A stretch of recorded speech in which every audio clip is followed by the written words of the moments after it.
¿Qué tal? Buenos días. Buenos días. Bueno, pues muy bienvenidas y bienvenidos a la Aljafería. Mi nombre es Javier y soy la persona que les tiene que explicar todo esto. Antes de nada, ¿conocen la Aljafería? ¿Saben algo de ella? ¿Algo? ¿Poco? Poco. Entonces díganme, ¿qué es lo que vamos a ver? Más o menos, un monumento, ya lo sé, pero ¿qué vamos a ver exactamente? ¿Un palacio? ¿O un poco más que eso? Miren, la Aljafería tiene una historia alucinante, es uno de los monumentos más importantes de Aragón y tiene una característica muy particular que pocas veces encontramos en un monumento. No es el monumento más bonito que van a ver a lo largo de su vida, comparado con otros palacios como por ejemplo la Alhambra, ¿verdad? Pues no tiene nada que ver. Pero la Aljafería tiene la siguiente característica y es que desde el siglo XI hasta la actualidad este edificio jamás ha dejado de habitarse, jamás ha dejado de tener uso. Así que, ¿qué les parece? ¿Ustedes creen que siempre ha sido el mismo edificio a lo largo de los siglos? No, ¿verdad? Ha habido muchas aljaferías. La aljafería del siglo XI no tiene nada que ver con la del siglo XIV, esta con la del siglo XVI. Y bueno, tenemos que llegar hasta la actualidad. Saben que la aljafería, además de ser un monumento histórico, es la sede del Parlamento aragonés. Es una locura si lo pensamos bien, que desde el siglo XI hasta la actualidad este edificio jamás ha dejado de ser pues, un centro del poder en esta tierra. Precisamente el sitio donde nos encontramos, el Patio de San Martín, es quizás el mejor sitio para empezar porque podemos ver de un vistazo la parte más antigua y más moderna. Aquí, por ejemplo, tenemos la Torre del Trovador, cuya parte baja data del siglo X, es más antiguo incluso que la Aljafería. Y en este otro lado tenemos este edificio moderno, que es la sede de las Cortes de Aragón, el Parlamento, que luego veremos. Así que ya ven, tenemos que hacer un viaje de más de 1000 años de historia. ¿Están preparados? Sí. ¿Sí? Pues venga, síganme, que empezamos en este patio, en el siguiente. Vamos.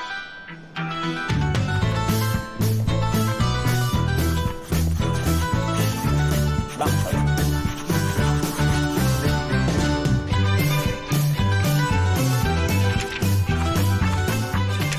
Creo que igual he venido muy fresco hoy, ¿eh? Les veo a todos con abrigo y creo que han hecho la decisión correcta.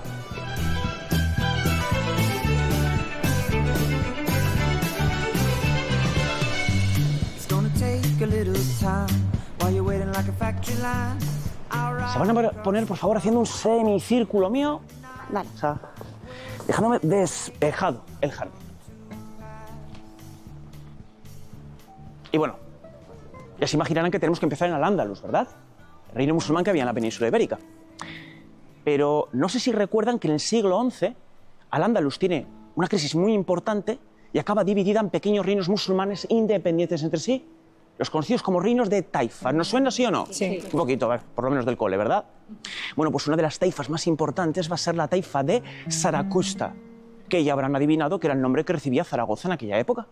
Pues el rey más importante que tiene la taifa de Zaragoza es el que construye este edificio. Un rey que seguro se nos queda enseguida, presten atención. El rey se llamaba Abu Jafar Ahmed ibn Soleiman ibn Huz al-Muqtadir Billah. ¿Todo bien? Cortito. ¿Sí o no? Largo. Bueno, nosotros en la visita lo vamos a llamar al-Muqtadir, ¿de acuerdo? Pero por favor recuerden que toda esta parfada de nombre comienza por Abu Jafar. Esto es muy importante y ahora veremos por qué. Al-Muqtadir acaba teniendo un gran poder y prestigio frente al resto de taifas de la península. Y díganme ustedes, ¿qué es lo primero que hace un rey cuando quiere que todo el mundo se entere de su poder y prestigio? ¿Cómo lo hace? Además de obras monumentales como esta. Así que a las afueras de Zaragoza, porque la ciudad todavía no llegaba hasta aquí, esto era campo. El rey se construye en el campo un chalet de vacaciones. Este era su palacio de los veranos. El palacio de invierno, el palacio de la Azuda, estaba dentro de las murallas de la ciudad y fuera de las murallas, en la huerta, se construye lo que llamaríamos un palacio de recreo, donde tendría sus fiestas y ceremonias. Y miren, tanto es así que el nombre original de este edificio, el primer nombre documentado, no fue Aljafería, fue Alcázar Surur, que en árabe hispánico significa Palacio de la Alegría o Palacio de los Gozos. Así que ya se imagina lo que pasaba por aquí, ¿verdad? Un palacio de alegría, pues no deja mucho lugar a la imaginación. Lo pasaban bien. Eso es. Claro, este Alcázar Surur no tiene nada que ver con nuestra actual Aljafería. Eso es porque a lo largo de los siglos, los distintos habitantes de Zaragoza van a empezar a llamarlo con un sobrenombre. Lo empiezan a llamar Alcázar al-Jafariya, que en árabe hispánico significa el Palacio de Jafar. ¿Se acuerdan cómo empezaba el nombre de Al-Muqtadir? Abu Jafar. Este Al-Jafariya va a ir evolucionando hasta nuestro actual Al-Jafería, y por eso llamamos así el edificio, con evolución del mote que le pone la ciudad. No me digan que no es curioso. Miren, para hablar de este primer patio del siglo XI, nos vamos a centrar tan solo en 3 elementos. El primero, que seguro que les ha tenido que llamar la atención al entrar. ¿Qué narices hace un jardín en el centro de un castillo? Pero es que para los musulmanes el jardín es algo fundamental, ya que el Corán describe al paraíso como un jardín enorme que se extiende hasta más allá de la vista. Así que, ¿qué simbolismo tiene para el rey? Bueno, como si fuera un pedacito del paraíso, además situado en el centro, alrededor del cual se dispone el edificio. Claro, este no es el jardín original, porque desde el siglo XI da tiempo a cambiarlo ¿cuántas veces? Entonces, que sinceramente no tenemos ni idea de cómo era el jardín original. Aunque, bueno, hay algunos autores que creen que el original pues tendría que seguir la tradición de los jardines árabes. Es decir, una pequeña fuente en el centro de la cual saldrían 4 canalizaciones hacia los puntos cardinales, simbolizando precisamente los 4 ríos del paraíso según el Corán. Que, como ya les digo, no sabemos a ciencia cierta. Ahora bien, sí que hemos conservado originales en ambos extremos los estanques. Escuchan el agua al fondo, ¿verdad? Es por la alberca sur. Ven ahí donde está la hiedra, ¿verdad? Que luego veremos. Pero claro, les he dicho que había 2. Y si uno lo tenemos en el sur, el otro ¿dónde tendría que estar? Pero no lo vamos a poder ver porque está cubierto con estas tablas. Bueno, los tengo que tapar por motivos de seguridad. Así que imagínense, hay un estanque. Y otra cosa, estamos viendo un patio muy distinto en comparación a como era en el siglo XI, por varios motivos, pero 2 principalmente. En primer lugar, ¿se da cuenta de los techos de madera que nos cubren? Este que arranca en el pórtico y termina aquí. Bueno, pues todo esto forma parte de una ampliación cristiana del siglo XV, es decir, en el XI estaríamos viendo el cielo ahora mismo. Y en segundo lugar, ¿ustedes creen que el jardín se quedaría aquí? ¿Hasta dónde llegaría el jardín originalmente? Hasta el estanque. Así que ya se puede hacer una idea más o menos de cómo era el patio original. Y bueno, también les dije que Al-Muqtadir era un rey musulmán, ¿verdad? Bueno, ya saben que todo buen musulmán tiene que hacer algo 5 veces al día. ¿Qué es esto? La oración, para lo cual el rey construyó la sala que vamos a ver a continuación. Síganme por allá. ¡Adelante!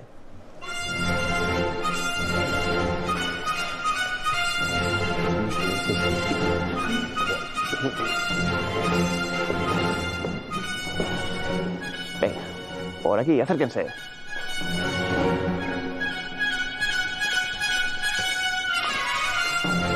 Un consejo, lo vamos a ver mejor desde este lado que desde este. Sitúense mejor ahí.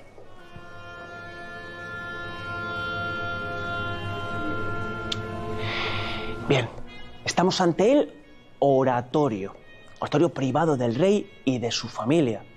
Tenemos que pensar que la mezquita Al-Jama, es decir, la mezquita principal de una ciudad donde se reúne la comunidad en la oración de los viernes, estaba donde hoy tenemos otro templo. ¿Saben cuál es?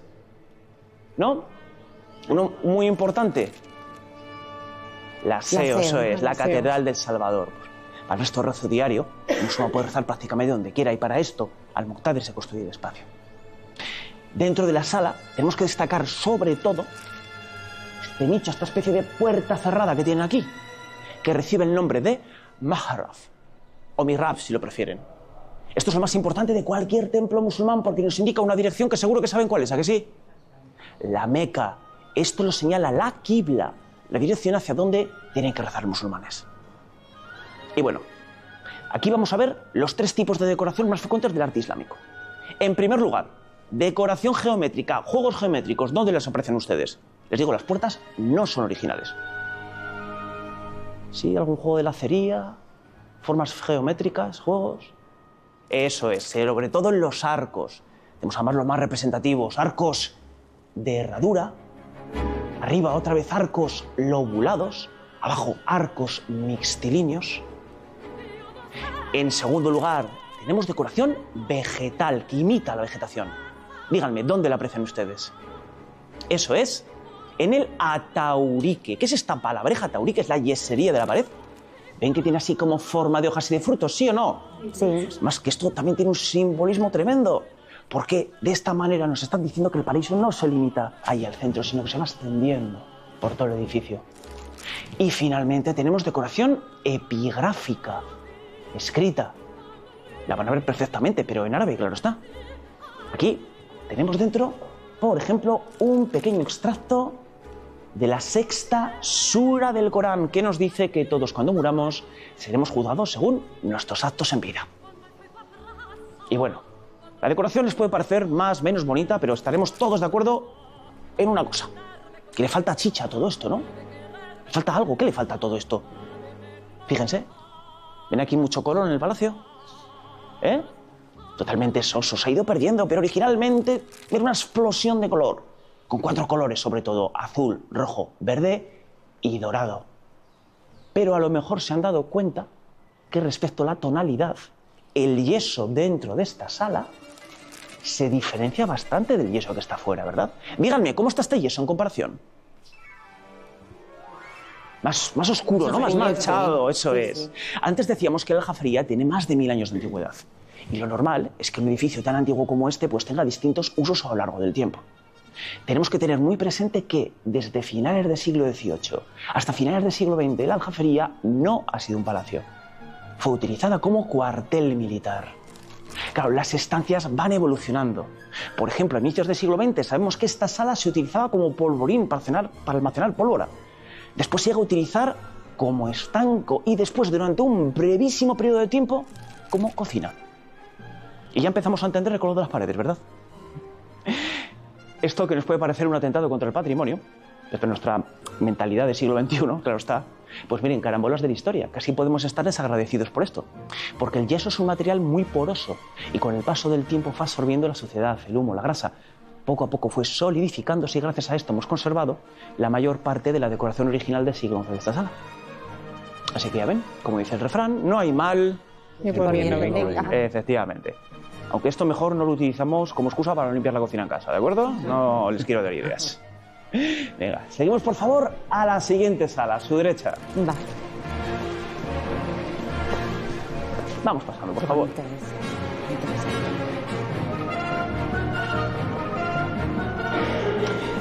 Miren, se van a colocar otra vez, igual que antes, enfrente mío, mirando hacia el jardín. Me interesa que vean el jardín desde aquí.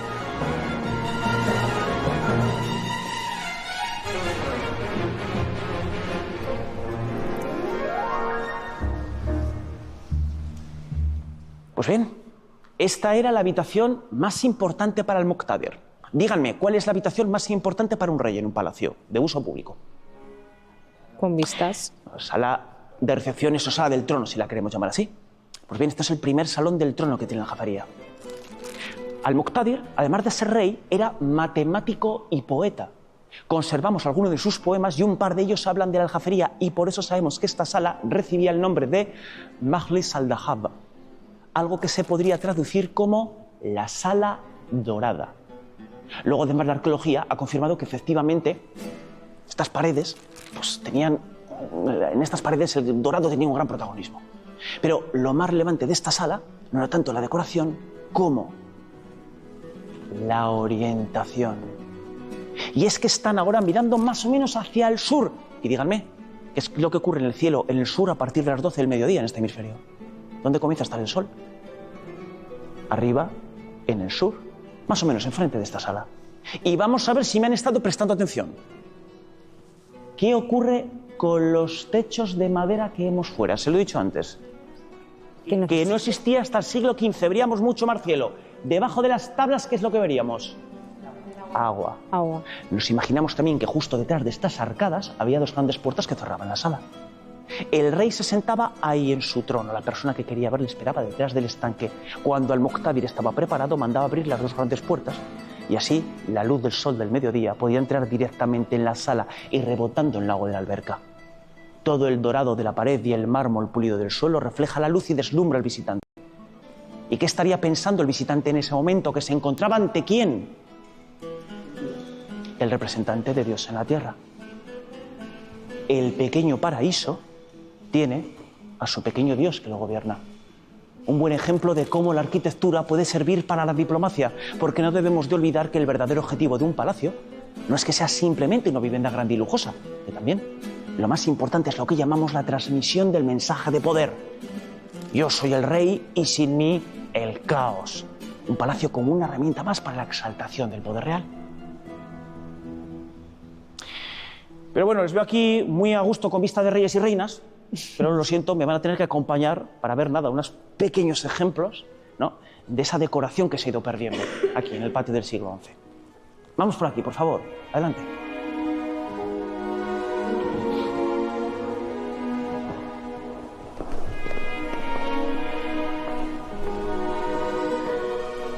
No sé si llegan a ver más o menos cómo era el patio. Es que ha ido cambiando muchísimo. Y entonces, ¿el palacio no era blanco del todo? ¿Este es el color original o no? No, en absoluto. Mira, vamos a ver ahora en el museo una pequeña pieza, una reproducción que nos muestra sobre todo cuál era esa combinación de colores en la Sala Dorada, donde acabamos de estar. Se utilizaban distintos pigmentos. Y además, en esta época los pigmentos solían ser bastante caros, así que ¿qué mensaje se nos daba también? Riqueza. Efectivamente. Miren, vamos a avanzar por aquí. Ustedes, miren, pónganse por aquí debajo. Yo voy por aquí arriba. Así lo van a ver mucho mejor. Tenemos aquí en este pequeño pasillo musealizado algunas piezas originales del palacio del siglo XI. Recuerden esos tres tipos de decoración, ¿verdad? Estos juegos geométricos, la decoración escrita y la decoración que imita la vegetación. Continuamos, por favor. Miren, por ejemplo, a mí esta pieza me encanta. No sé si llegan a ver aquí, reproducido en yeso, una palmera con dátiles. ¿Lo ven o no? Sí. Más o menos. Más o menos. Porque recuerden esa importancia del jardín que tenía que estar presente por todo el edificio. Aquí tenemos restos de un mensulón que formaría parte de la Sala Dorada, donde acabamos de estar, en el Salón del Trono, justo en la parte superior. Y ahora si avanzamos nos vamos a acercar a la única pieza que no es original, pero que es la que más nos interesa. Vengan, por favor. Esta es la reproducción de la que le hablaba. La que se ve más o menos cómo estaría decorada la policromía, al menos en la Sala Dorada. Esto se ha hecho gracias a piezas originales que conservaban restos de un color. Así que todo lo que hemos visto hasta ahora nos lo tenemos que imaginar más o menos de esta manera, no así de soso, no así de blanco. Más bonito. Yo creo que sí, ¿verdad? Sí. Venga, avanzamos a la siguiente sala, a la derecha.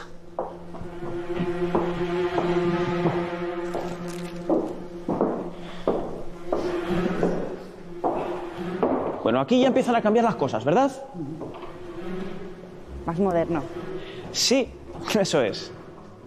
Han pasado casi 300 años desde el patio que hemos visto hasta esta zona. Estamos dentro de la primera gran ampliación cristiana. Ya saben, en el año 1118, Alfonso I el Batallador conquista Saracusta y esta ciudad, ya la vamos a empezar a llamar Zaragoza a partir de ahora, se convierte en la capital del reino cristiano de Aragón. Evidentemente los reyes cristianos pues van a hacer distintas ampliaciones y es que el palacio no deja de ser una vivienda.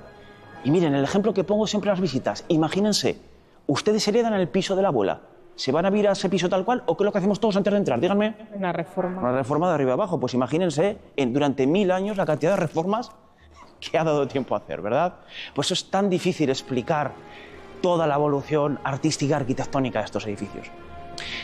Pero antes de empezar a hablar de las ampliaciones cristianas, acérquense que tengo una sorpresa. Pónganse alrededor de esta estructura. Y miramos abajo. No tienen vértigo, ¿verdad? Unos 15 metros. Wow. Tenemos aquí. ¿Visto que era un pozo? Bueno. ¿Qué era esto? Recuerden, les dije que el palacio se construye en el siglo XI, pero aprovecha restos de unas construcciones anteriores. Hay algún debate académico, no se ponen de acuerdo si es de finales del siglo IX, inicios del siglo X. O sea que este pozo es más antiguo que la propia aljafería. Y recuerden, lo mismo ocurre con la parte baja de la Torre del Trovador, que la tenemos, por ejemplo, aquí.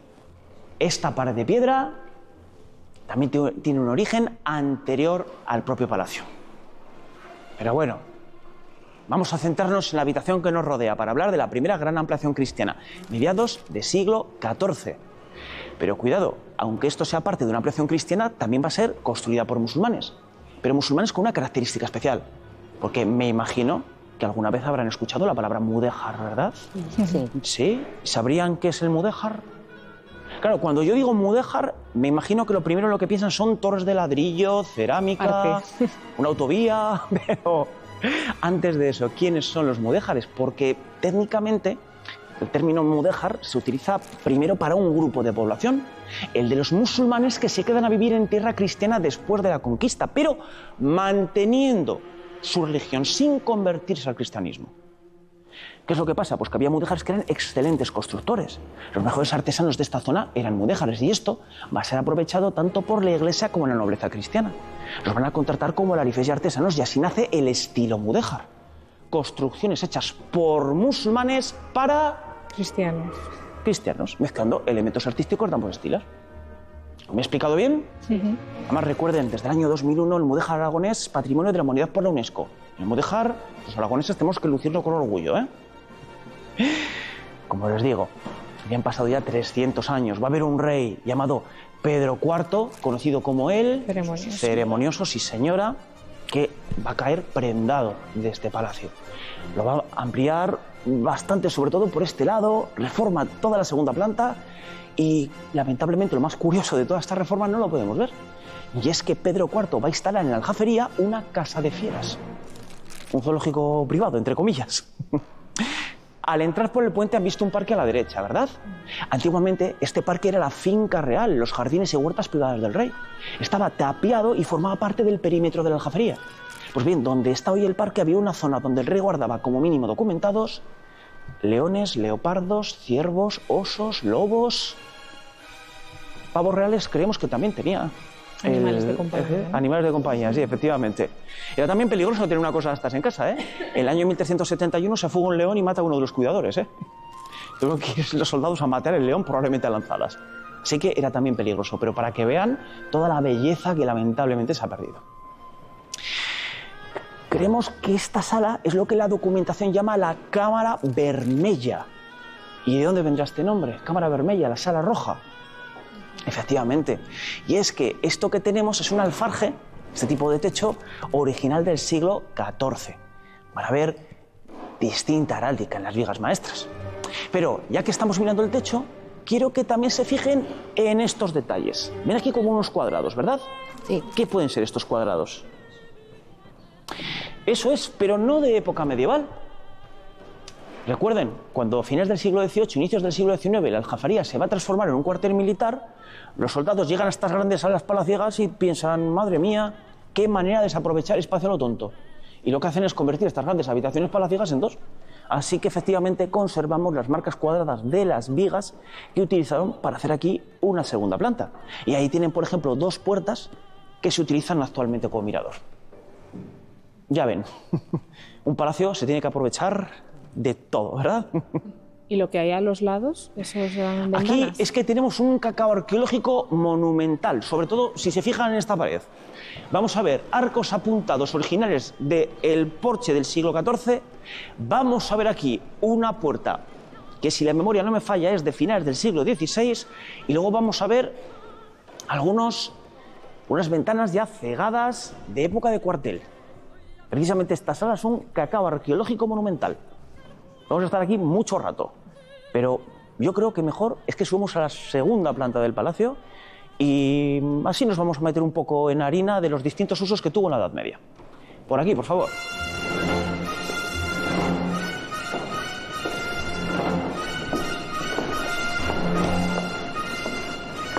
Prepárense porque hay bastantes escaleras.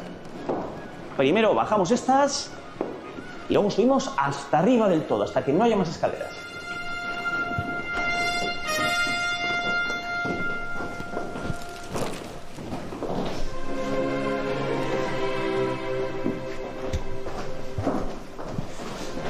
Adelante. Pero estas escaleras no son de la época, ¿no? Nada, nada, nada. Muy modernas, como habéis podido ver. Claro, la restauración de la Aljafería también es complicadísima. Empieza en el año 1947 y finaliza en 1998. Estamos hablando de 50 años de restauración. Pero como sabéis, además, la Aljafería es la sede de las Cortes. Y desde el año 1985 hasta 1998, esta última fase de la restauración lo que va a hacer es adecuar algunos espacios que estaban, la verdad, bastante destruidos para construir estas instalaciones modernas para uso parlamentario. Efectivamente, estos son pues unas escaleras de andar por casa, ¿verdad? Pero, Mucho contraste. sí, es verdad, hay mucho contraste. Claro, lo que hemos dicho, 1000 años de historia, pues dan para mucho, ¿verdad? Mira, Goya.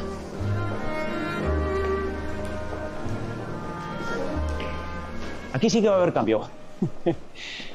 Como ya saben, se ha inaugurado hace poquito la exposición de Francisco de Goya aquí en la Aljafería. Y justo ahora estamos con los ultimísimos detalles de preparación, ¿de acuerdo? Recuerden que esto es la visita histórica, pero pueden concertar a través de la página web también la visita solo de la exposición de Goya, ¿de acuerdo? Sí que lamentablemente vamos a tener que pasarla de largo, ¿de acuerdo? ¿Qué vamos a hacer? Vamos hasta el fondo, ya lo siento. Después de la visita, pueden, cuando acabemos, pueden venir a verla, por su cuenta libre.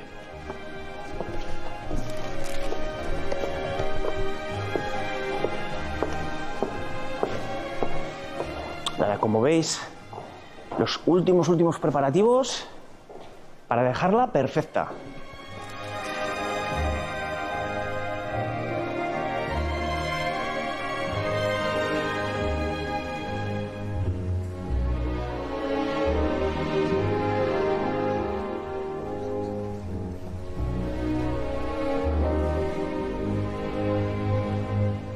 Bueno, pues aunque os parezca mentira, estamos dentro de la Torre del Trovador. La Torre Grande, sí, estamos dentro. En concreto, en su tercer piso, de los 5 que tiene. Es decir, tenemos 2 pisos por debajo, 2 pisos por arriba. Les he dicho antes, esto es lo más antiguo del palacio, así que es lo que más historia ha visto. Empieza siendo lo que podría ser pues, una torre de alquería, una torre de explotación agrícola y de vigilancia fuera de la ciudad. Después, Al-Muqtadir la aprovecha para construir su palacio, para ser utilizada como torre maestra. Y quiero preguntarles, ¿estas pinturas que tenemos en el techo serán de época cristiana o musulmana? Parece musulmán. Inevitablemente les sugiere musulmana, ¿verdad? Pero esto es pintura mural gótica del siglo XIV, de época de Pedro IV el Ceremonioso. Un rey que admiraba la cultura árabe. Y aquí, por ejemplo, tenemos una inscripción que repite constantemente la misma frase. Al mulku lillah.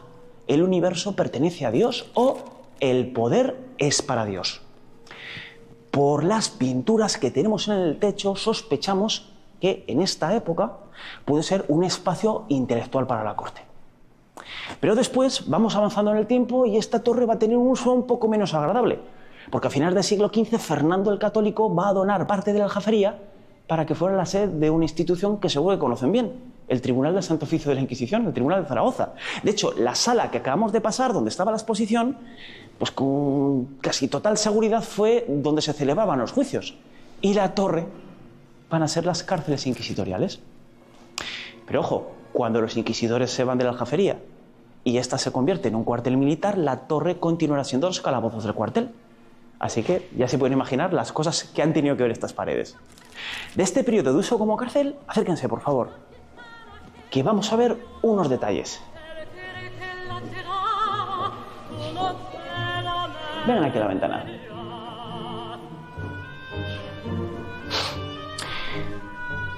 Bueno, en esta pedazo de pared, no sé, si veis que hay 2,10 metros de grosor en la torre, es una barbaridad de torre, ¿verdad? ¿Qué tenemos en las paredes? Díganme, ¿qué es lo que ven? Como unos rayajos, ¿no? Sí. Estos son grafitos, inscripciones que fueron dejados presos y soldados en las paredes. Van a ver. ¿Se conserva? Sí, efectivamente, de distintas épocas por toda la torre. Van a ver sobre todo firmas, algunos dibujos, pero miren, el más interesante de todo lo tenemos aquí, en este suelo original. Acérquense y díganme, ¿qué ven ustedes? ¿Ajedrez? Un ajedrezado, ¿verdad? Algunas personas muy aburridas, rascando, pues hicieron un divertimento para pasar los días. A ver. Sobre todo en este tipo de sitios, lo que más te sobra es tiempo, ¿verdad?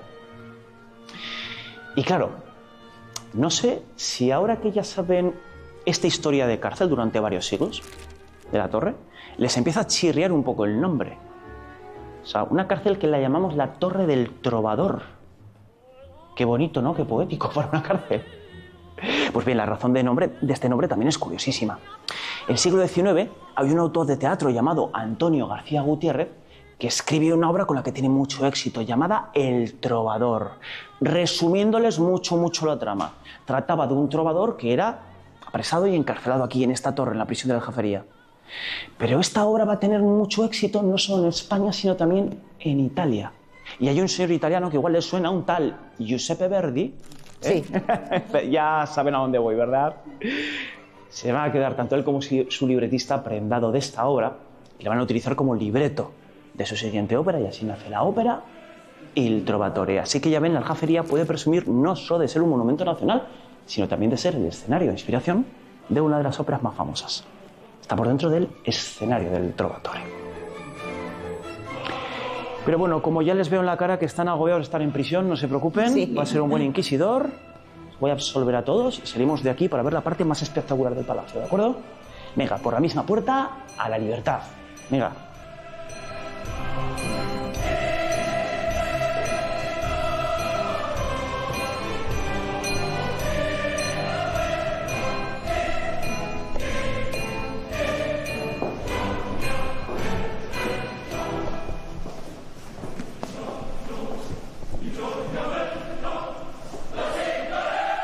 Seguimos cruzando la exposición. Justo en esta sala están los antecedentes de Goya. Tenemos aquí, aunque no nos podemos detener en ella, las obras magníficas del pintor napolitano Corrado Giaquinto. Y aquí tenemos obras de José Luzán, el maestro de Goya, aquí en Zaragoza, del que aprendió. Si esto va a estar durante mucho tiempo, esta exposición de Goya, y de verdad es interesantísima, porque no son las obras habituales que van a poder ver en el Prado. Se va a ver muy bien los orígenes de Goya y además su relación con Zaragoza. Seguimos bajando, por favor, por aquí.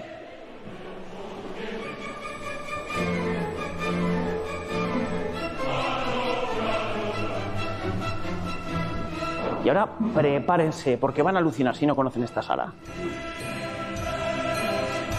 Miramos arriba.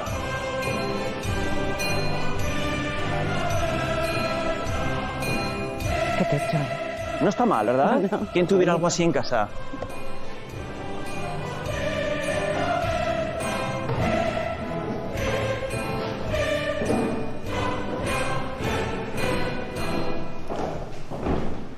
Evidentemente, esto es el Salón del Trono y qué mejor lugar van a estar los cuadros de Goya, de los Reyes, cuando era pintor de cámara, que aquí, ¿verdad? Este es su sitio, como no podía ser de otra manera. La verdad es que aquí podemos ver, sobre todo en este retrato de Fernando VII, la calidad que tenía Goya como retratista. En esta época ya era un pintor de cámara excepcional. Como les digo, vamos a tener que centrarnos no en los cuadros, ya sé que toda la atención se va ahí, pero yo creo que este techo pues también la merece, ¿verdad? Sí. Venga, todos vamos a levantar la cabeza, a admirarlo. Este maravilloso artesonado, hecho por Farax de Gali, entre otros maestros, pero sobre todo el principal, Farax de Gali, el maestro mayor de obras de la Aljafería en aquel momento. Y a finales del siglo XV, pues va a hacer esta maravilla. Ya estaríamos dentro de la segunda gran ampliación cristiana, la que hace Fernando el Católico, finales del siglo XV. ¿Y por qué este techo Bueno. sí que ha conservado los colores? No, porque esto ya, una cosa es yeso y otra cosa es madera. Y además, yo creo que esto merece mucho la pena conservarlo, ¿verdad? Bueno, tenemos aquí distintos elementos que les tienen que llamar la atención, ¿verdad? Además del techo, se habrán preguntado, ¿y esta especie de balconcito que hay aquí? ¿No? Claro, piensen una cosa. Los tronos estarían situados casi seguros ahí, precisamente donde están los cuadros de los reyes. Las personas que querían tener una audiencia con el rey entrarían por esa puerta de allá, cruzando la habitación a lo largo. Imagínense, hay un montón de personas ahí arriba mirándoles hacia abajo. ¿Cómo se sientan ustedes en ese momento? ¿Cómo se sienten? Intimidado. Totalmente intimidados. Recuerden lo que les decía antes, todo esto es un escenario para darle ventaja al rey. Claro, ¿no? Cómo se sienten recorriendo la sala, con un montón de personas con esta decoración. Ya ver, no hay nada dejado al azar. Debajo de la galería tenemos decoración vegetal en dorado y escondidos en tono más oscuro, ¿qué es lo que vemos? Hay unos animales, ¿no? Como dragones. Dragones, sí señora. Hay unos 50 en esta sala. Y si una sala como esta hay tanto dragón, pues algún misterio tiene que tener. ¿Se acuerdan de Pedro IV, el ceremonioso? Este señor va a adoptar el dragón como símbolo parlante de su casa. ¿Qué es esto de símbolo parlante? Un símbolo cuya pronunciación se parece a la pronunciación de tu apellido o de tu casa. Tenemos que pensar que Aragón no era solo el nombre de uno de sus reinos, era también el apellido de la casa real, se apellidaban de Aragón, con una apóstrofe de apóstrofe Aragón, de Aragón. ¿Entendemos ya lo que es un símbolo parlante? ¿Sí o no? Pedro IV es el símbolo de la casa real y ven 150 años más tarde su tataranieto Fernando los pone por todo Salón del Trono. No son los únicos, también ha habido otros escondidos por el palacio. Y ahora, debajo de los dragones tenemos una frase en latín que se repite 2 veces. En ella encontramos el nombre de los reyes, sus títulos y sus virtudes. Empezando por esta esquina leemos Fernando, rey de las Hispanias, Sicilia, Cerdeña, Córcega y Baleares. Es decir, el nombre del rey y las tierras en las que gobierna. Y ahora vienen las virtudes de Fernando, según el propio Fernando. El mejor de los señores, prudente, esforzado, pío, constante, justo, benevolente, y porque se quedó sin espacio para más. Ahora continuamos con la reina Isabel, a ver qué nos dice Isabel de ella misma. Y la reina Isabel, la que está por encima de todas las mujeres en piedad y grandeza de espíritu. ¿Qué nos está diciendo esta frase? Además de que no tenían abuela, somos los Reyes. Efectivamente, eso nos está diciendo. Y el resto de frase nos dice que la sala se dedica a la toma de Granada. Ya saben, 2 de enero del año 1492.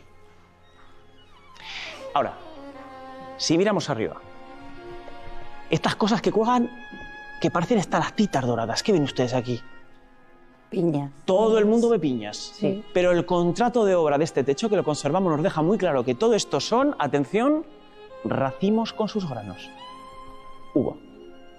Y tiene bastante sentido, porque fíjense otra vez en las letras. ¿Qué hay debajo de las letras?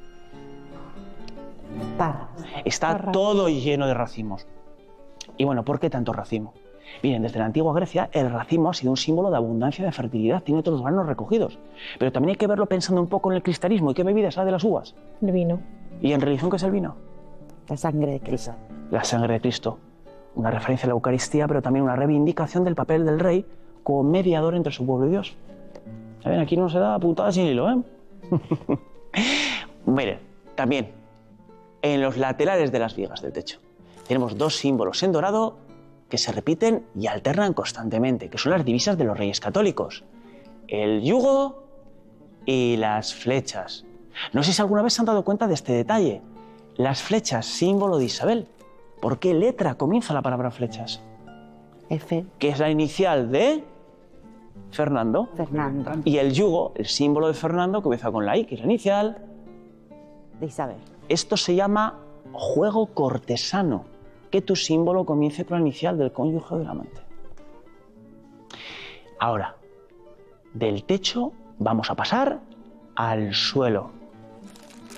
¿Ven alguna comunicación? ¿Ven algo relacionado? Díganme. Es mudéjar, ¿no? Sí, pero quiero que comparen techo y suelo.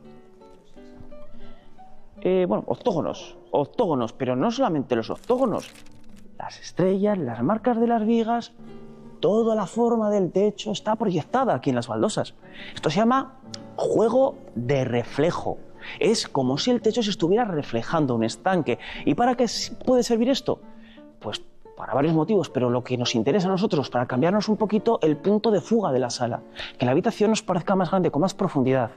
Aunque ya les digo que esto que pisamos no son las baldosas originales, son las de la restauración. Ahora sí, conservamos restos de las originales aquí, en este trocito, detrás de la barrera blanca. Y bueno, me van a acompañar ahora por aquí, por la puerta real, que vamos a volver a la realidad, de la planta baja, ¿de acuerdo? Vale. Pasamos por aquí.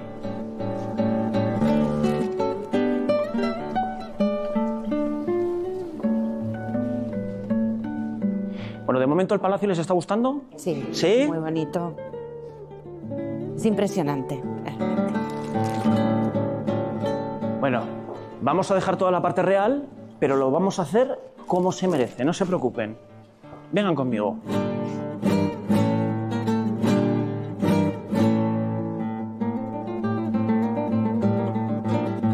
Estas escaleras forman parte de esta ampliación de finales del siglo XV que hacen los Reyes Católicos. Y esto es lo que llamamos escalera de aparato de ceremonias. Este tipo de escalera, que si se fijan, los peldaños son muy bajitos, pero muy anchos, ¿se dan cuenta? Están hechas para facilitarles bajarla de una manera en concreto, dando un solo paso en cada peldaño. Un poco de puntillas, con la espalda completamente recta y la cabeza ligeramente hacia atrás, ayudando a las damas a bajar con los grandes vestidos y adoptar todos una postura muy señorial. Así que, por favor, reúnan toda la nobleza que tengan en el cuerpo y me la bajan como señoras y señores, que se note la sangre azul, ¿de acuerdo? Como de película. No tengan miedo. Si alguien tiene algún traspiés, hemos puesto una lona para amortiguar la caída, ¿de acuerdo? Que ya que estaba, pues hemos puesto la genealogía de la Casa de Aragón, así que no hay excusa y bajamos sin miedo. Les observo. Lo intentaremos. Bueno, ¿eh? Venga, un solo paso. Uno. Está todo medido. Sí, pero más allá de la broma, ¿notan cómo les ayuda a bajar de esta manera? Sí, es muy cómoda, ¿no? Como si nos empujaran, ¿no? Hacia adelante. ¿Sí o no? ¿Se nota el poderío?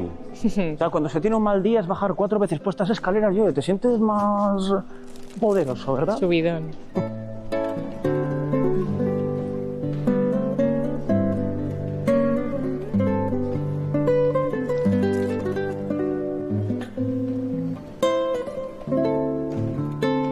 Estas ya son más corrientes, lo siento. Se les va a ir la magia. Bueno, vamos a cruzar hasta el pórtico sur. Por cierto, me imagino que les ha llamado la atención el tema de las naranjas, ¿verdad? Esto es naranja amarga, ¿de acuerdo? No cojan una, no se la lleven a casa, por favor, que si no, el estómago les irá mal esta tarde. Son más pequeñitas. Sí, bueno, depende, ¿eh? Justo estas sí que son más pequeñitas. Ojo, antes les he dicho que no teníamos ni idea de cómo era este jardín, pero bueno, tenemos una pequeñísima pista de un poema de Ibn Gabirol, un poeta de la taifa de Saracusta anterior a la construcción de este palacio. Describe el jardín de un palacio del cual creemos que puede ser la Azuda, y lo describe como con parras y parterres de narcisos. ¿Pudo ser el jardín de la Aljafería de esta manera? No tenemos ni idea, pero bueno, tenemos una pequeña pista de cómo podía ser el jardín. Vamos a avanzar y miren, mientras avanzamos, no sé si están notando que va cambiando algo. La temperatura. ¿Se nota o no? Díganme. Y no poco, además. Y es que esto tiene un porqué. Acompáñenme. Parece que hace más fresco.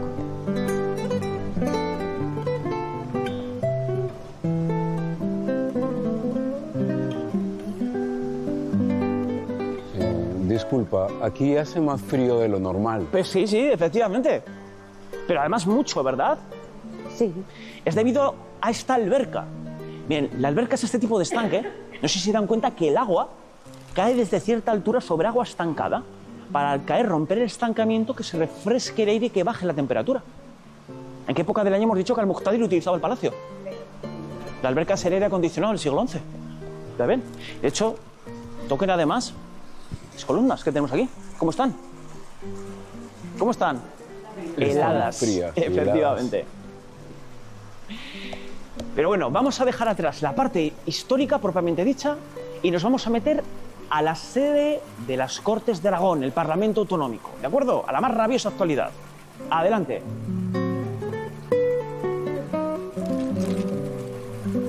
Por cierto, hoy 6 de diciembre estamos en un día ideal para visitar un parlamento, ¿verdad? Un día de celebración también institucional. Ya saben que estamos celebrando ese referéndum de la Constitución Española del año 1978. Constitución gracias a la cual pues tenemos el estado de autonomías que tenemos. Aún así, tenemos que esperar hasta el año 1982 para el Estatuto de Autonomía aragonés, el cual saldrá esta institución, el legislativo autonómico.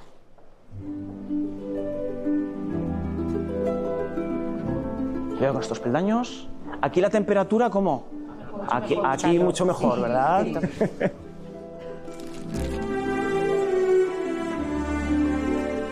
Vamos por aquí.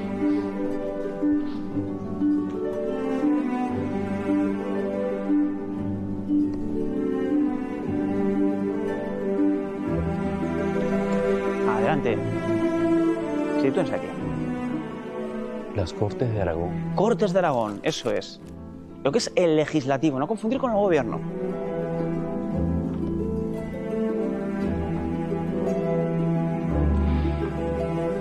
Bueno, me imagino que la mayoría de ustedes, al entrar por esa puerta, lo que se le ha venido a la cabeza es ¿qué narices hace esto aquí, verdad?